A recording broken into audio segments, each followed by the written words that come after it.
right, see if this will help. Let me turn this up a little bit. I know we probably don't need too much, but I want to thank everybody for coming out tonight. I'm Larry, if you don't know me, and this is Heather. This is Heather's brainchild, I like to say that, and it's based on a photo essay that she did a couple years ago now called Words Are Hard, which we have over there, and she's got a couple other photo essays.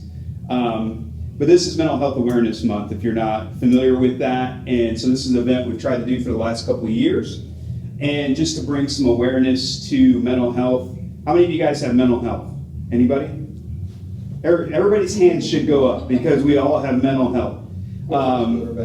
Yeah, we're in various levels of it, but we all have mental health, and so we want to help people to have a healthy perspective of their mental health and erase some of those stigmas. So Heather, why don't you share a little bit of your vision and kind of what? Oh well, yes, I'm sorry, and I do want to thank Eaton Chiropractic for sponsoring us tonight, and I know you got your family here today, so thank you very much for doing that. We really appreciate it. So thank you. That's why I forget. That's why you're there. So go ahead, Heather. Introduce what we're doing tonight. Hi, everybody. You can. I swear I know what I'm doing. And please excuse us today. I'm getting a new knee in 4 weeks and tripped coming in twice. Really don't recommend doing that. So Words Are Hard is the first photo essay I actually published in 2021, and it is based off of the first 3 stages of recovery, telling my story and sharing a little bit about my own personal recovery journey. If you look behind me, the 3 photos are the, for lack of a better term, chapter headers for each section in the book. So we're going to spend a little bit of time today talking about each one. So, You're right. thank you. Stage left. My right, your left, on the far side is the first one, and it's actually from a project that I started 2018, I believe it was, called Identity Stolen. It used to be called something else. And the full project is on the table over there if you are interested and want to look through it. It's kind of cool, at least I think it is. But the idea behind it was to illustrate the impact of illness phase of recovery. And this is actually kind of cool. When I went through training to become a certified peer specialist, I was first really introduced to the concept of the 5 stages of recovery. And it's not just for mental health, it's also for physical health. And so the impact of illness is what they call it, but I don't. I call it identity stolen. Because it's in that phase when you're going along through life and then all of a sudden you're given a diagnosis and you're no longer you. You start to see yourself, other people start to see you as your diagnosis as opposed to who you really are. And so the project itself is actually broken down into 4 phases, because why would I do just one? And that photo is actually representative of the second phase. So in the first phase of that project, it's just who we are. It's just our names and how we really are before you know that we have something wrong with us. And I take it back, that's actually the third phase, because, words are hard, and apparently tonight so is math. The second stage in the project is illustrative of how clinicians see us. And there's a difference between doctors, providers, and clinicians. Clinicians are the people who treat you like dirt and only see you as a diagnosis. A doctor or provider is someone that is there to provide care, sees you who you are, meets you where you're at, and really works with you. Kind of like Dr. Chris. Told you were getting thanked. This is actually the negative self-talk and the way that society and people around us start to see us, and it becomes part of our identity. It becomes part of how we see ourselves. And the last phase of this is the way that the media portrays mental illness, especially, and often anytime there is a mass shooting, if it is a white male, they bring out we need to lock up all the crazy people. Hate to disappoint you, but 1 in 5 adults or 1 in 4 adults, depending on whose statistics you look at, are dealing with some type of diagnosable mental illness.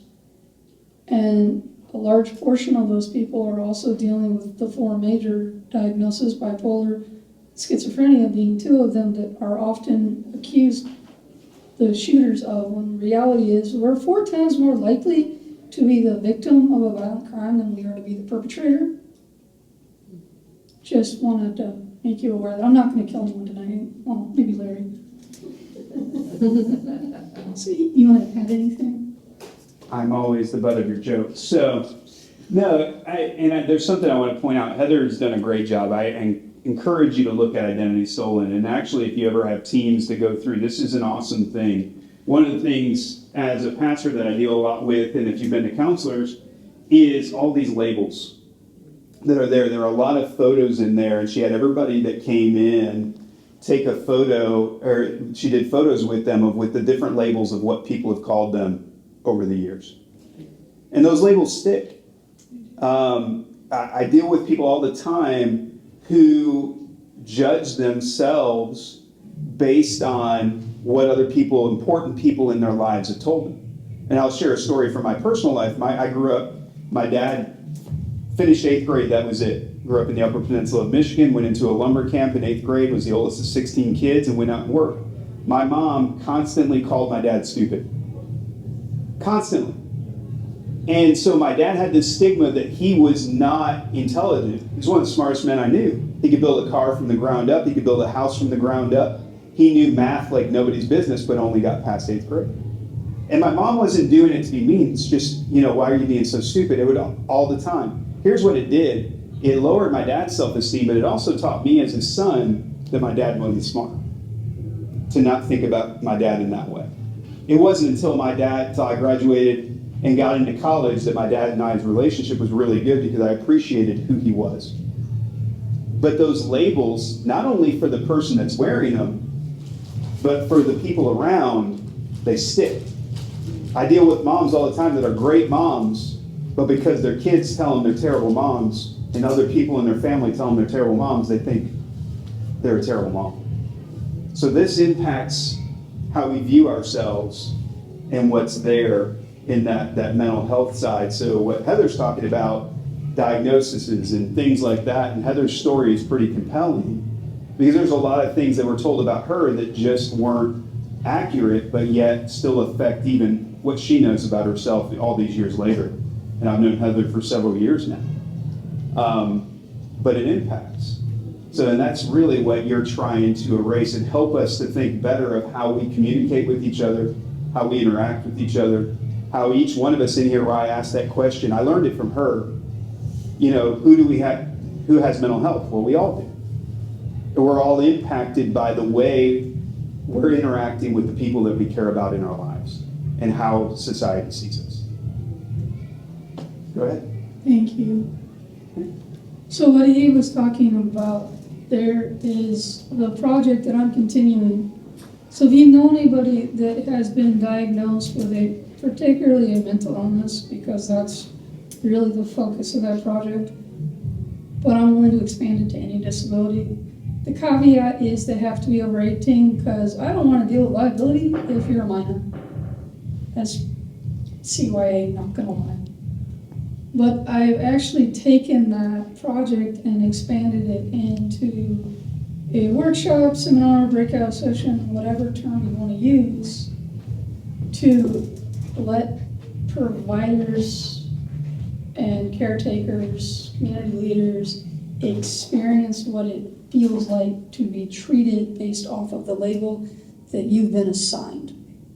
So when they come in the room, I have pre-printed labels. They're all face down. They pick one up, they put it on, and then they get to introduce themselves with whatever their label is, and that's how they get to interact with everybody else in the room until I decide to be nice and let them take them off.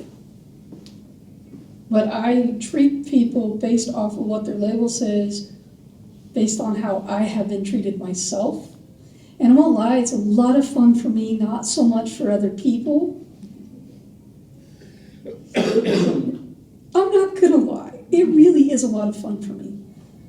But it is, I've only done this once, and the people that were there were really impacted by it and told me that it really stuck with them because it opened their eyes to just how it feels. And the reality of it is, like Larry said, we've all been given labels throughout our lives. Labels in and of themselves are not the issue. Our parents give us a label the day we're born, or maybe a few days later, depending on how long it takes them to pick a name. But that's how they identify us. I am Heather, much to my chagrin. I was named after a flower. But that's who I was born. That's how my parents saw me for a few days. And then things changed when things started to become more apparent. And then I was weird and what's wrong with you? And that got progressively worse. And like he said, it became part of who I was. Those labels that are on there, the screwed up, freak, psycho, loser, those are some of the nicer ones. When I was in high school, I was hospitalized when I was 16. When I got out, I had classmates who were calling me psycho or psychedelic because they were idiots and they realized that they weren't the same thing. And they didn't understand, like, no, I'm not psychotic. I just kind of had a hard time and ended up in the hospital. But for a very long time, that stuck with me. When I was in 8th grade and I first moved to Georgia, I was going through horrific growing pains, especially in my knees. So I kicked my leg back to stretch them out, and I got the nickname Horse because they thought I looked like a horse revving up to run. And to this day, that still impacts me. I've had surgery on both ankles. I don't remember the pain that I experienced going through that. But I still remember the pain of being called horse or having sticks of deodorant with instructions placed on my desk well over 30 years ago. Because things like that have a greater impact. And we remember those because it hits us in the feels. Now, if you didn't read the sign outside, it says roundtable discussion. Discussion involves you. So who here has some comments or questions that they would like to share? I will pick on people that I know, and that is a good bit of you. So, No, just based on your experience, maybe it doesn't have to be personal. We don't want you to share things that you don't want to share, but how have you seen this type of thing impact maybe people in your life, or share a little bit about your thoughts on that? or if you have questions, I'll be happy to answer them or throw him under the bus and make him answer them.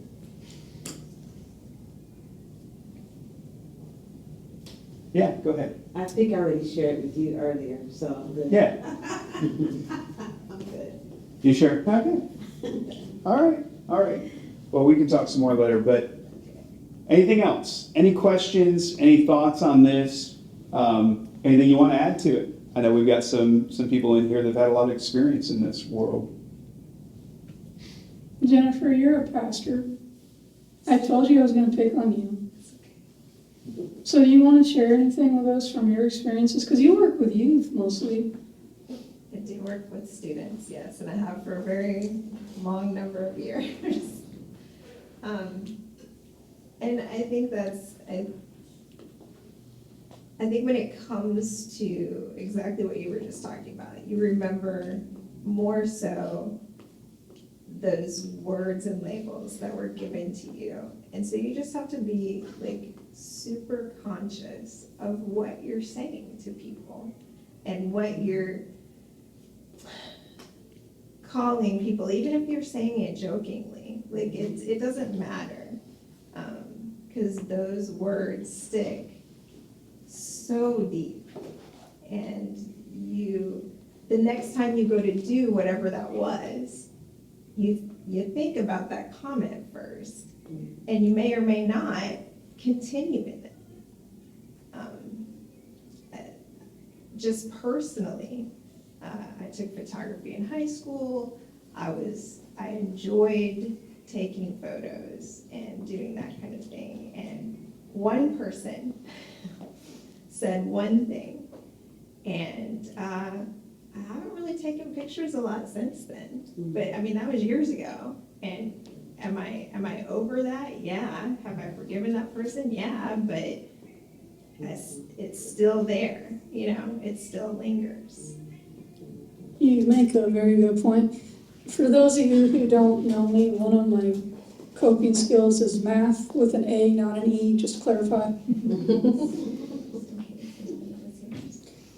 But I remember when I was in high school and in college, and people telling me that I wasn't good at math, I couldn't be that smart. And even though I was on my high school math team, because who doesn't like taking math tests for fun? I completely lost all of my math ability because I listened to them. And now I'm trying to reteach myself stuff that I can recognize a problem, but I can't remember how to solve it. And it kind of goes back to that. So just really think before you speak, even when you're joking around with people. And if you have a relationship with them, it's a little different.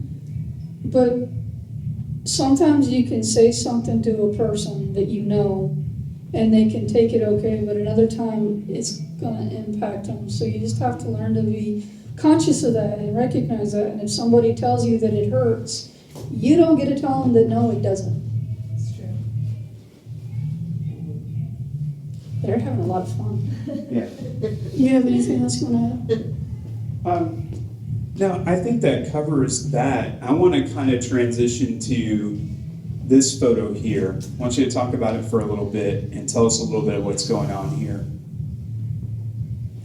So the second stage of recovery is the life is limited phase, or as I like to call it, the fighting the darkness phase. For some people, in the way that it was taught to me, when people hit that life is limited phase, they kind of get into a rut and, okay, well, this is as good as my life is going to get. And the story that they used to illustrate it, the author had been diagnosed with schizophrenia late high school, early college, and so she would sit in an armchair watching TV, chain smoking cigarettes, until it's time to take her meds, till it was time to go to bed, and that was all she did because she couldn't see anything else in her life. For me, the life is limited and fighting the darkness phase are those times when things just get so overwhelming and I can't see anything getting better. And I'm very thankful that it's been a few years since I've gotten to this place. But it's during those times when I really struggle with the urge to self-harm. It has been over a year and a half since the last time I cut, which for anybody that knows me knows that's pretty huge. June 13th marks the 13th anniversary of my last suicide attempt. Really like to tell you it was the last time I had suicidal thoughts, but I'd be lying and I don't lie. I still on occasion struggle with them, and that's when I get to that place. And so that's what this illustrates. Know how well you can see it from back there. It is makeup. Just going to clarify that. The photos in the book are makeup. They are not actually fresh cuts or busted knuckles. Just a disclaimer. But the mask on it has psycho and freak written on it and a few other things. And it's bent over because that's where you are at. And when you get to a place where you are on the precipice and you're struggling, if you've never struggled with suicidal thoughts, you will not understand what I'm talking about. But when you get to this place where you can't see any hope and you truly believe that the people you love and care about will be better off if you are not there with them. It's that place where you truly believe that, yeah, they're going to be angry for a little while, but eventually they'll be glad that you're no longer with them. They no longer have to put up with you, they no longer have to deal with you, and in your mind, these are perfectly rational thoughts. In that place, that is your reality. You tend to isolate more because you don't want to inflict yourself on other people, or at least that was my experience. What gets truly scary is when you get to the precipice and you have to make the active decision and actually make an attempt. You are fighting every natural instinct in your body to live. And you have to fight through that. And unfortunately, every time you are able to cross that boundary, it gets a little easier the next time, and the ante gets upped because you don't want to survive. Part of you does. Part of you wants to be here, but you're so tired of the pain. Not just that you're feeling, but you feel like you're inflicting on everybody else. And that darkness just seeps in and you can't see any light, and it sucks. There's some other words, but we're around pastors and I'm trying to keep this PG. But it is a truly miserable place to be. And if you've never been there, I pray you never will. And if you don't understand what I'm talking about, I truly hope you never do. Because it's not a fun place to be. And so when you get there, I have tried reaching out for help. In fact, the night before my last attempt, I did, in fact, go to the local mental health facility. And I was so upset that I could not physically speak. And when I went there, I buzzed the door, and the first gentleman came out. He didn't know me from Adam, but he could tell something was going on. He was trying to get me to talk, and I was trying to. And then his coworker came out, and she made her relationship. We made oil and water look compatible. It was awesome. She looked at him and said, "Hey, I know her, going back inside, we're busy." Then she turned to me and said, "You know what, we don't have time for you tonight. We're not gonna play our games tonight, so you just need to go home or I'm gonna call the police." So feeling completely defeated and devastated, I got in my car and I drove home. And then the next morning, I got the fateful phone call from the vet telling me what I already knew, that T-Bone, who was not even 2 years old, had passed in the night. I went, said my goodbyes, cried out all the tears that I had, came home, took a bottle of Klonopin, about 15 Flexerol, and the random beer that was in my fridge. To this day, I do not know why it was there, but I knew you didn't mix alcohol with those pills because it would have detrimental effects, and that's what I was looking for.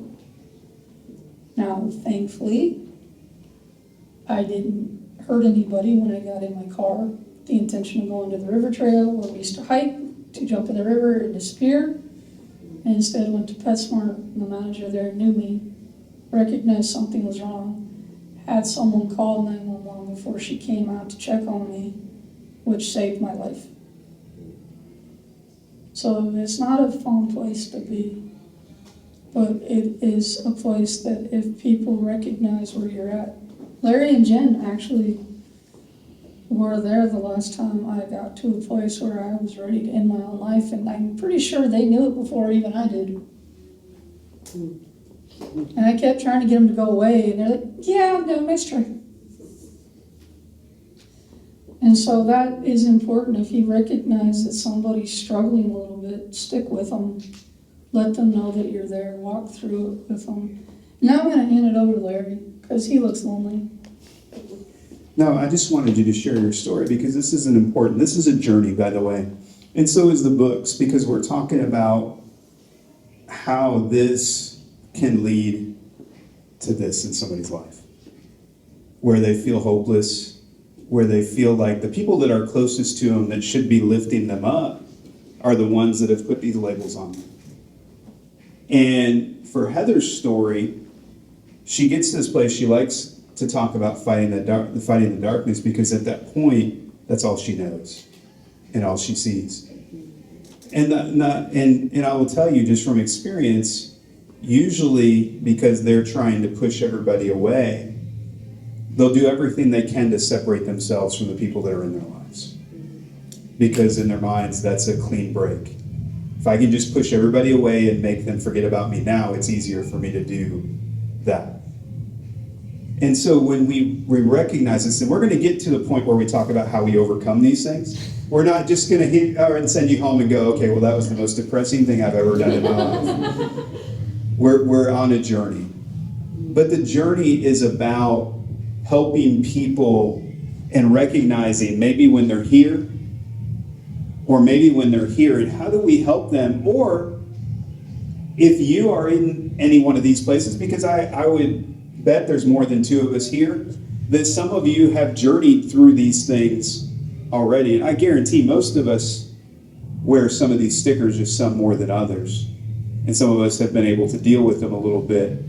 But for those that haven't had that resource to deal with it, and they come to this place where they feel like they have no hope, they feel like they have nothing left, and they just feel like everybody in the world would be better if I wasn't here.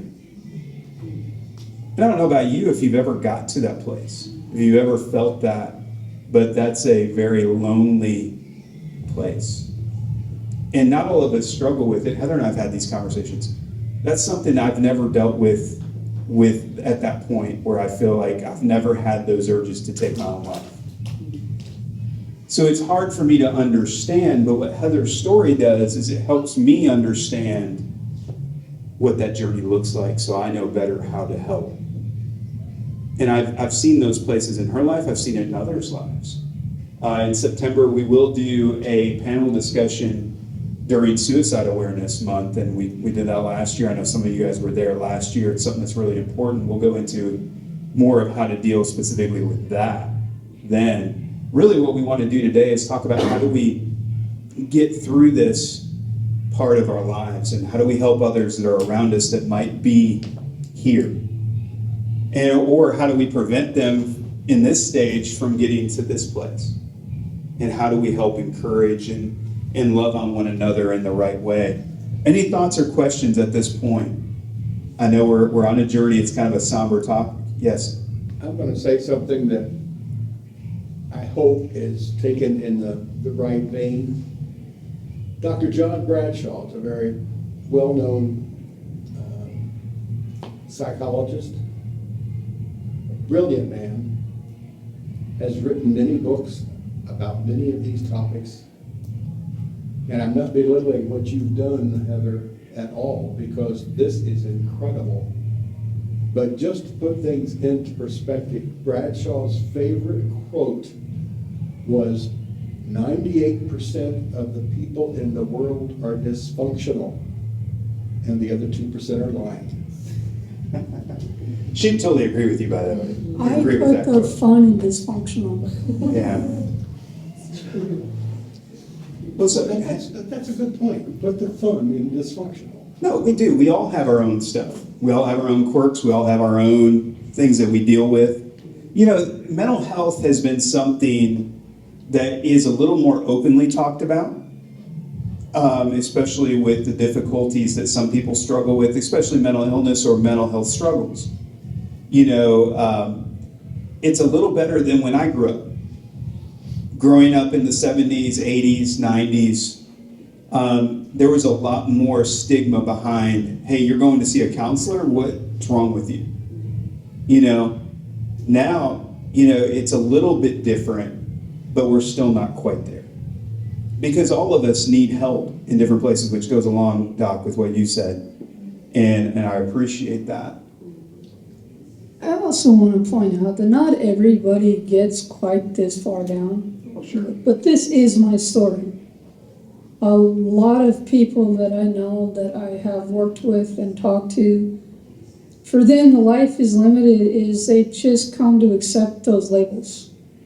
They come to accept, okay, well, this is as good as it's going to get. There's somebody in my life that I'm very close with that I don't want to call out in case they watch this video.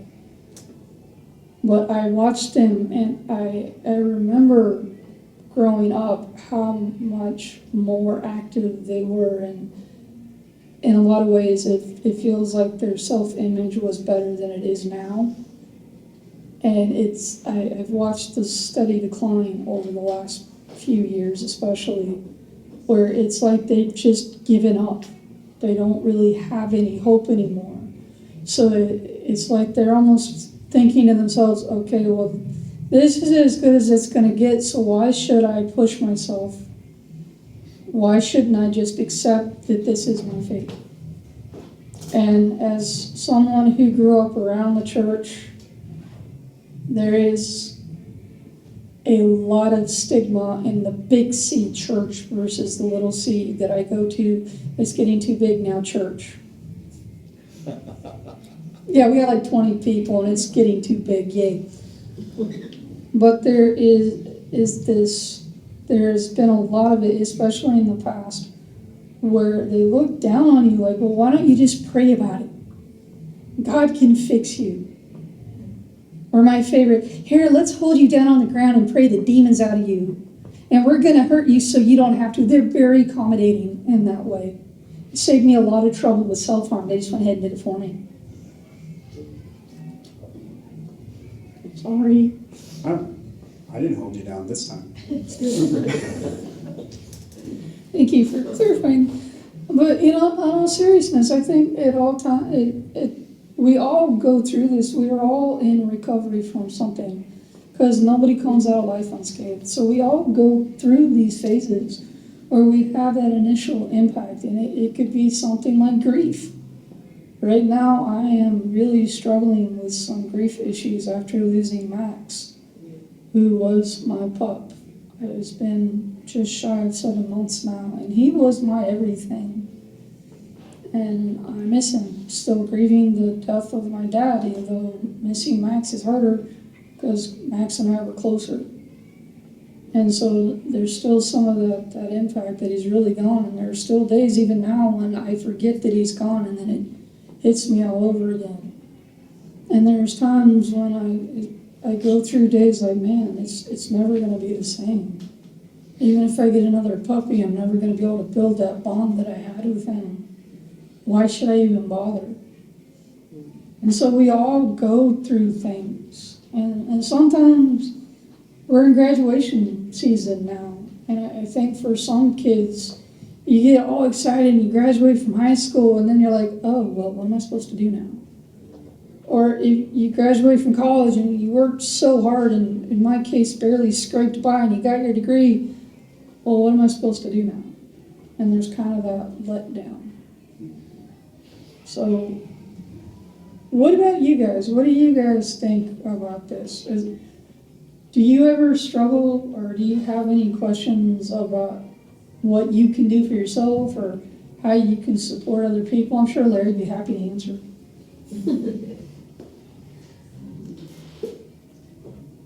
I think one of the important things to remember is, you said earlier when you were actually telling your story about fighting the darkness, is having people around you that can recognize when you're there and be able to just stay with you. And the big thing is they don't have to say anything, they don't have to do anything, they just have to be there. Mm-hmm.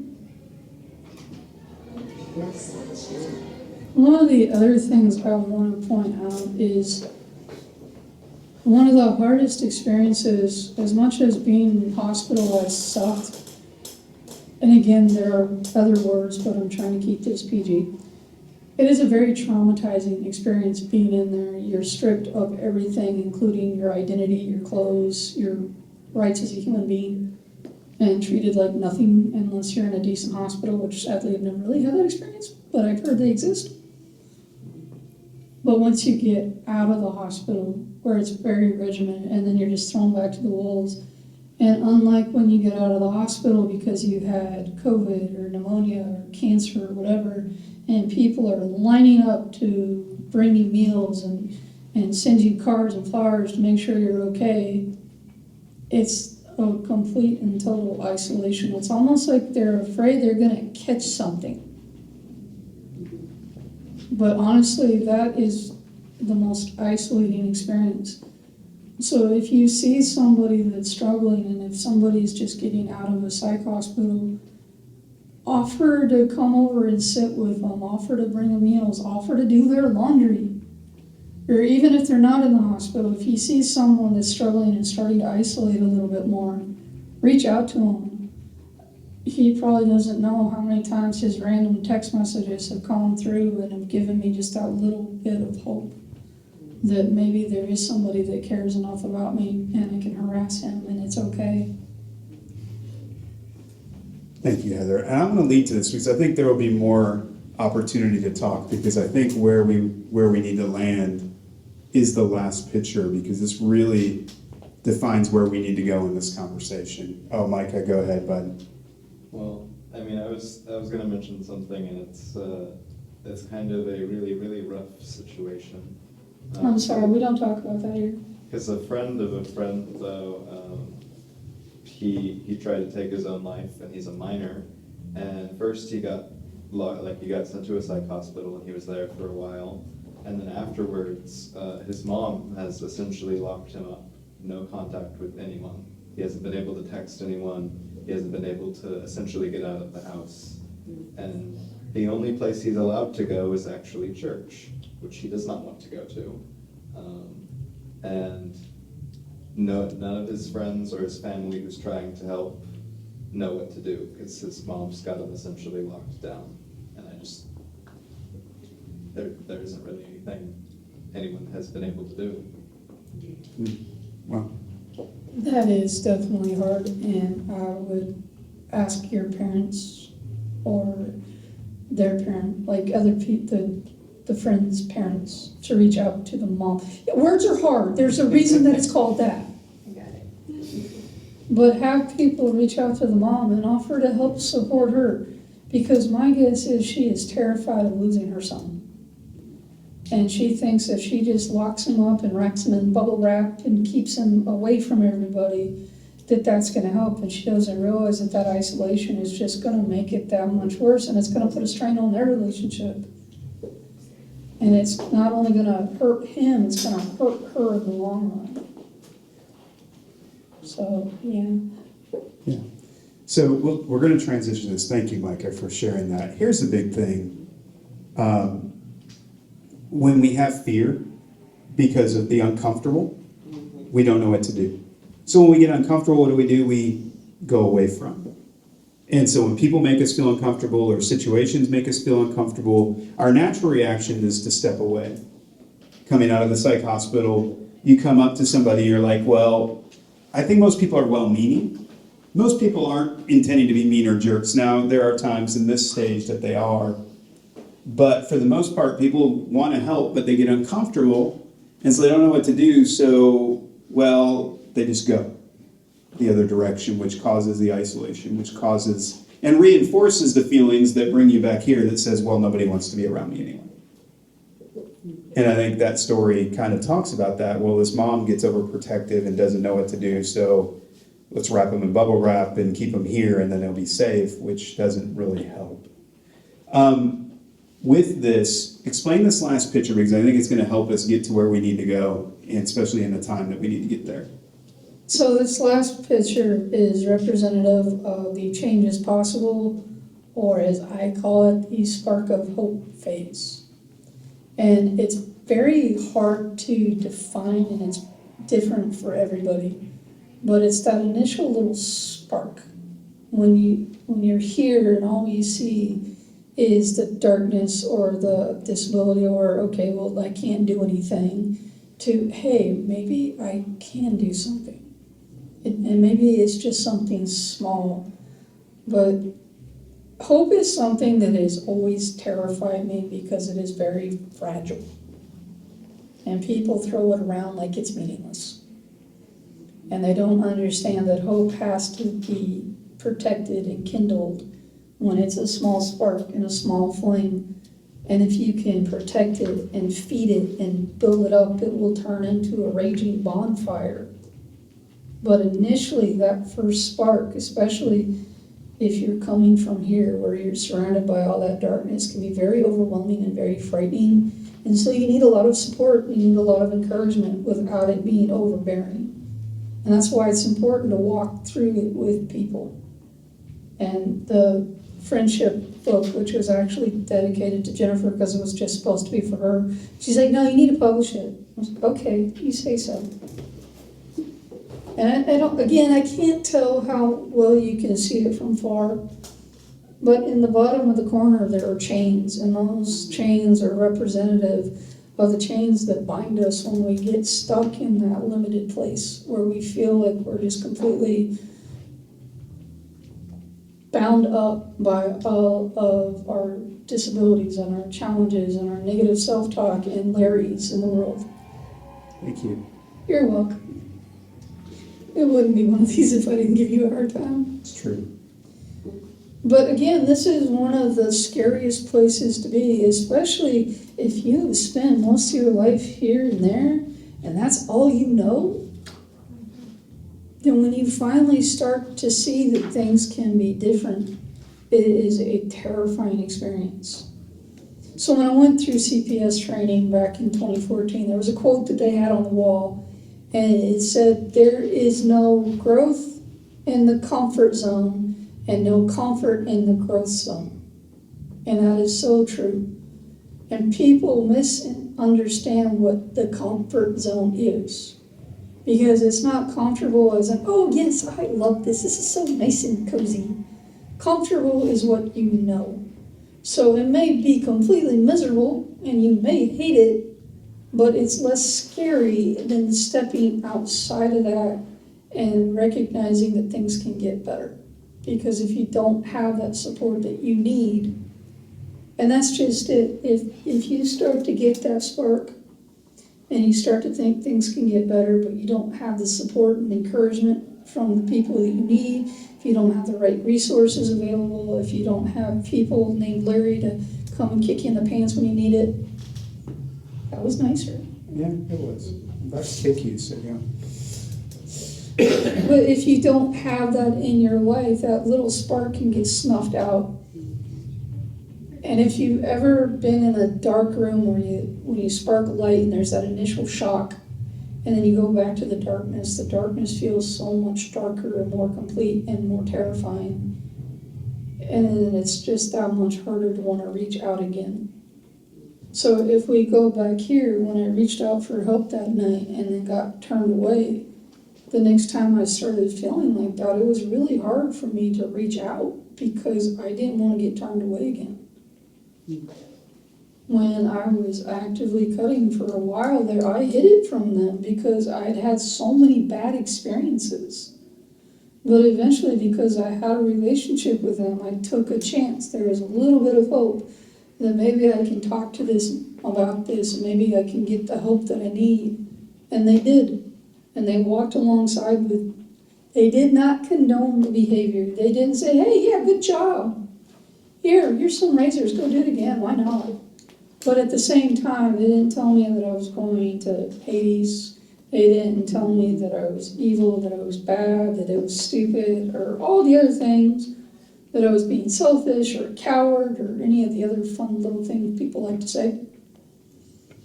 They gave me the stuff to clean it up. They said, are you okay? Do you need stitches? Good. What can we do to help you not do that next time?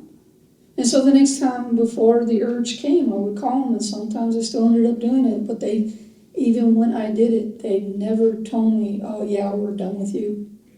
That's tomorrow, right? No, we're not quite done with you yet. And here's the thing. That spark of hope. There's one thing. What is the one thing that you've heard Heather talk about in her story that's helped her get to that last photo?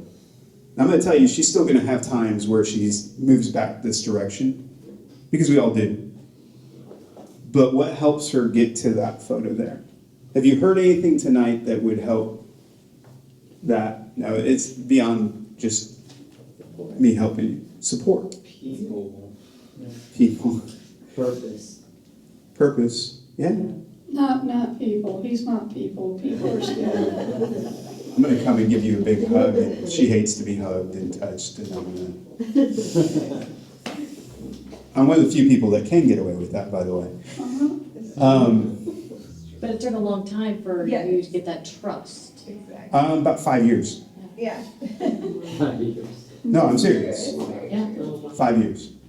We're about 7 years into our relationship. 5 years.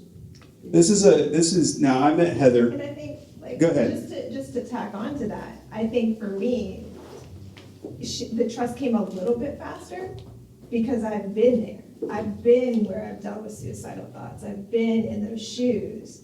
And so the trust was a little bit easier for somebody that had been sitting there and knew what she was talking about. Absolutely. To be fair, you scared me for like the I know first I 6 months. did. No. Well, look, connections, Yeah. the relationships. If I want you to hear anything about this today, one of two things. Either you cling on to or find the right connections in your life, the right people in your life that will speak into you properly, and don't be afraid to get rid of the ones that don't. And that's often the hardest thing, is to get rid of the ones that don't, because we latch onto those relationships because, like she said, they're what we know. And if I cut those relationships off, well, who do I have left? Well, you know what? There's a few billion people, and we can find some new ones, and find the right relationships. And when I tell that story, I first met Heather. Some of you guys have been around Kennesaw for a long time. I've been involved with our church has been involved with the movie nights for a long time in Swift Cantrell Park. Somewhere 5 years ago or so, they started asking me to announce those things, and we would be at the park all the time. We used to put our booth for our church up there, and Heather stopped by one day on the way to get pizza, and she stopped and started talking. She never did get the pizza. But it started a conversation, and I think it was a God moment, but it started a conversation where the first little bit where Heather would come to our church, she would sort of get to the door, and there were times I didn't even know she was there because she never made it in the door. But she would come in, and then a few minutes later, maybe when things changed in the service, maybe music was done or different things were happening, she'd run out the door. And I knew the relationship, and I told the leaders that I had there, the people out the door, hey, I know who that is, don't worry about it. I'll talk to her later. Because, yeah, just don't hug her, don't do anything. And that's, look, it took us a really long time of walking together with Heather to do that. Yeah, we do have a small church, but the reason I believe that God gave us a small church is because he called us to pastor a community, not a church, to love on the people that God puts in our lives. And this isn't about, it's not a Christian meeting in that sense, just that's part of the story. But the church has done a lot of damage over the years, and as a pastor, I've been a pastor 27 years, the church has done a lot of damage to people over the years by using scripture in the wrong way, by telling people, well, if you just love Jesus, everything's going to be fine. And in a way that's true, but it's God gave us people to help us through that journey because we're all part of that story. It's not just read a scripture and life's going to be okay. Because we can read a lot of scriptures out of context. I can read scripture that'll tell me to kill you tomorrow and be justified in it if I read it the right way. I have witnesses. Yeah, whatever. So as a pastor, I'll tell you, church can be damaging. A lot of the people in our church are people that have been broken by the church. But part of that story, and this is where, and I will relate this to Jesus, if you ever look at the words of Jesus, if you ever study the words of Jesus, every time he encountered somebody that was living in a way, whether it was in sexual immorality or whatever it was, he would always encounter them where they were at, love them where they were at, and then tell them, hey, go and sin no more. Hey, don't do this anymore. Just go. But never condemnation. Never, you're a horrible person. Never get out of my sight. Actually, the only people that Jesus ever really came against were the religious leaders, if you study scripture. Because they were the ones making rules and keeping people outside instead of allowing people to come to the table. So that's part of that journey of hope, is we need each other. Heather and I do a podcast. Chris has been on the podcast. We call it 412 Connections. It's based on Ecclesiastes 4:12, talking about the three braided cord is not easily broken. If you know that scripture. And the reason for that is because our mental health is tied to every part of our lives, our physical lives, our spiritual lives, every part of our lives, even our diet, everything that we have affects our mental health. And the people that we have in our lives affect our mental health. And so that journey, if you've ever studied Job that lost everything, and he had his friends that would sit there with him. And his friends were great up until the point that they started telling him everything he did wrong. Until they opened their mouths, his friends were great. So with that, walk with somebody through a journey. It's messy. It's ugly. It's painful. Sometimes it's frustrating. But if you walk with somebody through the journey, you both get to the other side, and you've grown and you've learned and you've built relationship, and you have a story that you can tell that will help other people grow in that relationship. That's where that hope is. That's where that comes in. Yeah, I'm a Christian and I know where that hope lies at, but it's living that out in a daily life. It's more than just quoting scripture. It's more than just putting those things out there. It's actually living it out and walking with somebody through a journey and caring about them and going with them when it's hard. So that's kind of where that was. Anything else you want to add to it? And then we'll throw it out there, because it's getting to that. We're close to that time. So one thing I want to share for people who don't know me, which I think is like 3 of you. One of the things that I struggle with is the fact that I'm on the spectrum. Never been formally diagnosed, but anybody that works with them, like, yeah, just stop questioning it. So I go. And I also have been diagnosed with post-traumatic stress disorder. It's the only definitive one that they've given me that I actually agree with. There's been a lot that I don't, and most doctors are like, yeah, no. And I'm telling you this because there is this association with somebody that has autism that we're not capable of doing things that anybody else is doing. Our brains are wired differently, and PTSD actually falls under the neurodivergent label. A lot of people don't recognize that either. Just because our brains are wired a little differently doesn't mean that we don't have value, doesn't mean that we don't want friends, doesn't mean that we don't want to be a part of society. It just means that we may struggle in ways that are different than you may struggle. And I wish I had thought to pull it out of my backpack, but I have a sketchbook that I started a couple of weeks ago after I was in a car accident and I couldn't use my left hand. I'm left-handed, just to clarify this. And I started sketching with my right hand, and people look at it like, that's your non-dominant hand? What? And I have one where the left side is my left hand, the right side is my right hand, because why wouldn't you? And I was able to use these illustrations to explain to people what masking looks like. Because if you look at the drawing, you wouldn't know that there's a difference. You wouldn't know that using my left hand doesn't really require any thought or effort because it comes naturally to me. And while I can draw pretty well with my right hand, and it's pretty even with my left hand, you don't see the struggle, you don't see the effort and the energy that goes into that. And it's just like with masking. And so if I know you well enough and you know this story and I tell you that I'm having a right-handed day, it means that I'm putting in a lot more energy and effort to be here, but I'm putting in that effort because it's worth it to me. And while we're on this subject, if you see someone that's nonverbal, don't discount their intelligence. Because when you do that, what you end up doing is you end up putting them down in that place or here, where they feel like they are not worth anything, they're not capable of anything. But just because we don't understand how they're communicating with the world doesn't mean that they're not communicating.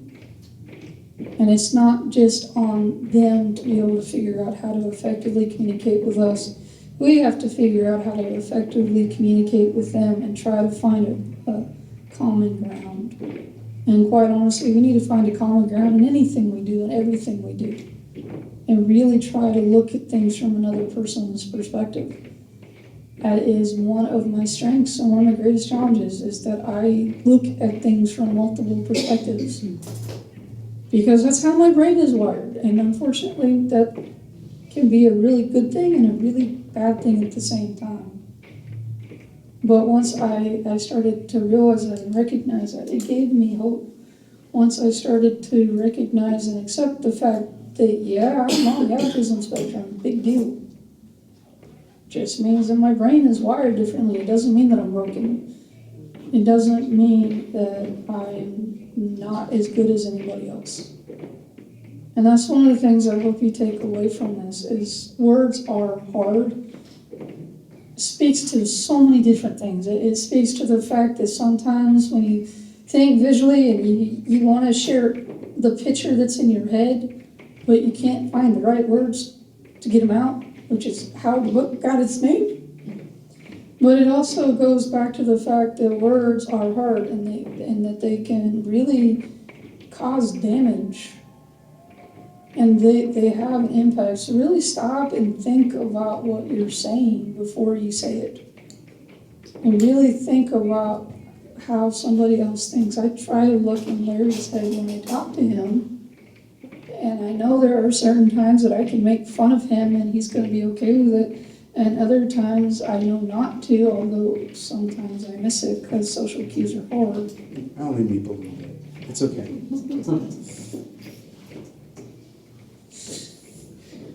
But my point is that we're all more alike than we are different.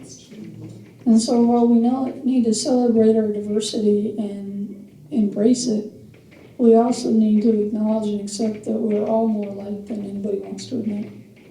And with that, is there anything that anybody would like to ask or share or inspire wisdom?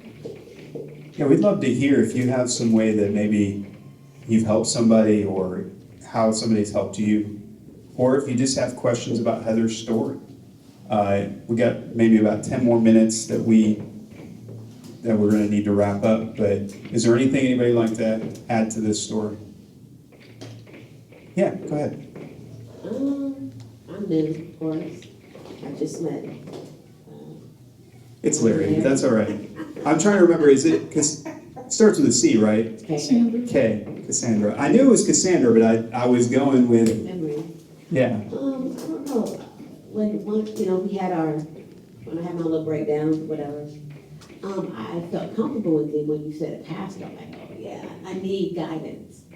So just like what your wife was saying, sometimes a person could just stand there and listen to you, and that's what you did for me. You didn't judge me. You just stood there. I'm like, I'm so sorry. You're like, it's okay, and that's all I needed, just to be heard. Awesome. And I'm excited to see when your fashion line comes out. All right, so. I just want to encourage you because I hear that a lot. When people are struggling, they apologize for struggling, like somehow there's something wrong with struggling. Raise your hand if you've never struggled with anything in your life. I had to. Couldn't resist. That's my point though. Everybody goes through stuff at different times, and just because you're struggling with something doesn't mean that you're less than. And the fact that you ask for help, and this took me a very long time to learn, it was like 5 minutes ago maybe, asking for help is actually a sign of strength. Yeah. Because it takes a lot of courage to be able to put yourself out there, and it, quite frankly, it puts you in a very vulnerable place. Yeah. Especially if you're talking to some strange guy named Larry at a networking event where there's too many people and it's way too loud. It was really loud today. Anything else? Anything else? I don't want this story to come back to me, so. Anything else? Well, any last words you want to say? Well, not last words, but you understand. I know talking in a group setting can be overwhelming, especially with a subject like this. So if anybody wants to come up and ask questions, I might stand for you, but don't count on it because it hurts. Yeah, Heather's got to actually have both knees replaced this year. So that's why she's sitting down. And there's a lot of pain there, but there's been some really cool people in this room that's been helping her manage that. So I appreciate you guys. And But there are plenty of snacks and coffee over on the tables. There's a couple of the photo projects that I brought with me. Please feel free to look through them. If anybody is interested in purchasing one of the photo essays, I will autograph it with my left hand. Okay. I will say one Unless last, you want the right jet. I will say one last thing as we wrap up today. If Heather wants to get this story out, that's why we do the podcast, that's why she's been doing this for a while. Actually, she had the opportunity to go up to Cleveland, Ohio last month and speak to pastors about how to help people in her situation in the church, which is really amazing, a really cool opportunity that she had.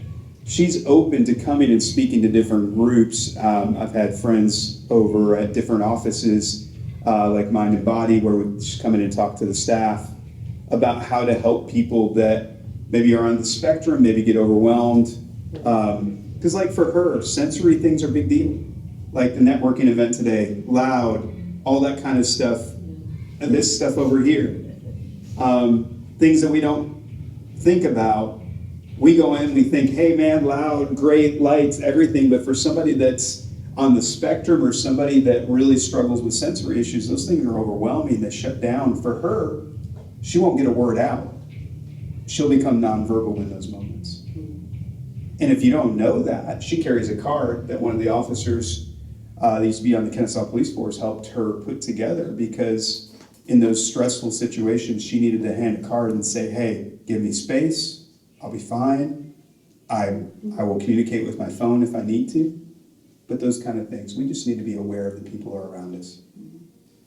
Really appreciate you guys coming out today. I appreciate Eaton Chiropractic for sponsoring this. And it's cool to see both generations here, Doc Eaton. It's great to have you here and see you out today. So I want to thank you guys for being here today. Please get some snacks, look through the photo essays, ask questions if you need to, and we really appreciate you being here. And in September 13th, we will be doing, tentatively, we got to get the room worked out, but we're shooting for September 13th, a panel discussion on suicide, and changing what we know about suicide and getting professionals in to talk about from different perspectives. So it's a little different format for the September event. Thanks, guys. Appreciate it. Thank you.